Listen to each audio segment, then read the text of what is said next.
بسم اللہ الرحمن الرحیم۔ السلام علیکم۔ روزانہ سبق آموز اور اسلامی واقعات کے لیے اس چینل کو سبسکرائب کریں۔ آج ہم استغفار کی طاقت کے بارے میں پڑھیں گے۔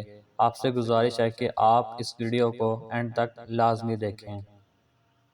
استغفار کے بارے میں یہ قصہ امام احمد بن حنبل رحمۃ اللہ علیہ کی زندگی سے ہے، جنہیں اسلام کے ایک مشہور عالم دین سمجھا جاتا ہے۔ امام احمد رحمۃ اللہ علیہ کو حنبلی مکتبہ اسلامی فقہ کا بانی بھی سمجھا جاتا ہے، اور وہ سب سے مشہور سنی مذہبی ماہرین میں سے ایک ہیں، جنہیں اکثر شیخ الاسلام یا اہل سنت کا امام کہا جاتا ہے۔ بڑھاپے میں جب امام احمد رحمۃ اللہ علیہ سفر کر رہے تھے تو ایک بستی کے پاس آ کر رکے۔ نماز کے بعد وہ مسجد کے صحن میں رات گزارنا چاہتے تھے، کیونکہ وہ شہر میں کسی کو نہیں جانتے تھے۔ اپنی عاجزی کی وجہ سے انہوں نے یہ سوچ کر کسی کے سامنے اپنا تعارف نہیں کروایا کہ اگر وہ ایسا کریں گے تو بہت سے لوگ ان کا استقبال کریں گے۔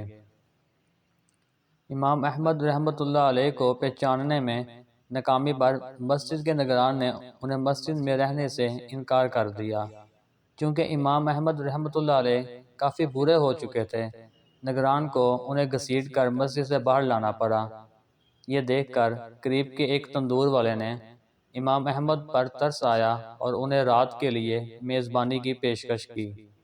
تندور والے کے ساتھ قیام کے دوران امام احمد رحمۃ اللہ علیہ نے دیکھا کہ تندور والا مسلسل استغفار کا ورد کرتا ہے۔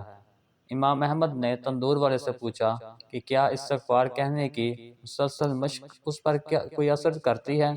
تندور والے نے جواب میں امام احمد سے کہا کہ اللہ تعالیٰ نے اس کی تمام دعائیں قبول کر لی ہیں سوائے ایک کے۔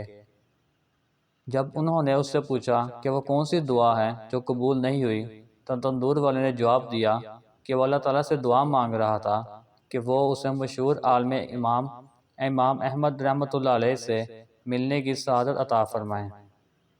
اس پر امام احمد حنبل رحمۃ اللہ علیہ نے فرمایا کہ اللہ تعالیٰ نے نہ صرف ان کی دعا سنی بلکہ انہیں گھسیٹ کر اس کے تندور کی دہلیز پر پہنچا دیا۔ یہ کہانی کثرت سے استغفار کہنے کی طاقت کی یاد دہانی ہے۔ ہمیں بھی اپنے رب سے استغفار کرنا چاہیے تاکہ ہمارے بھی جائز دعائیں پوری ہوں۔